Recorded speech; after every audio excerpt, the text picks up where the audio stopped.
Guys, welcome to London. Thanks very much. Thank you.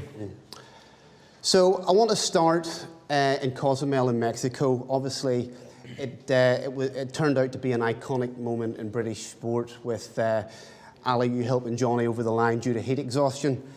But on a more serious note, how do you guys both prepare for those extreme weather conditions?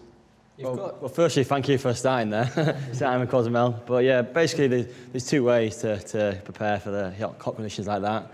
There's the artificial way, which involves heat chambers, a bit of sauna work, or there's the second way, which is actually going to somewhere hot. It sounds very simple. So for Rio and for Cozumel, I prepared very differently for both. So for Rio, we were in San Moritz at altitude on a training camp, and obviously in San Moritz it can get hot, but not hot enough. So we spent a lot of time in sauna. So the idea for that was we do a hard training session.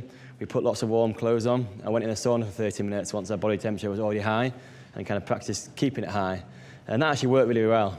And then for Cozumel, I tried the other technique, which is go somewhere hot. And I was in Florida for 2 weeks before, training in the quite similar conditions to Cozumel, and that didn't work as well. So I've kind of experienced both sides of it this year, and one going well, one not going so well. And there might be other reasons why the last one didn't go very well. Maybe I was tired after a long season. But in Rio, from the sauna work and the other heat chamber work, I actually was prepared very, very well for the heat, and it all went well. So then, if we flick the coin and look at the other side, you obviously did very well in the Commonwealth Games in Glasgow, where the temperatures you think aren't just like Rio. So did your preparation change much for that, or?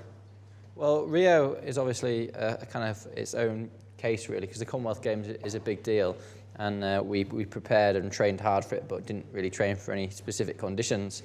Rio, when we sat down a year before, the fact that it was going to be hot was, right at the top of the list of things that we needed to make sure we prepared for. So that became a major deal. And so, yeah, we thought, right, we need to be as fit as we can, do all the training we can.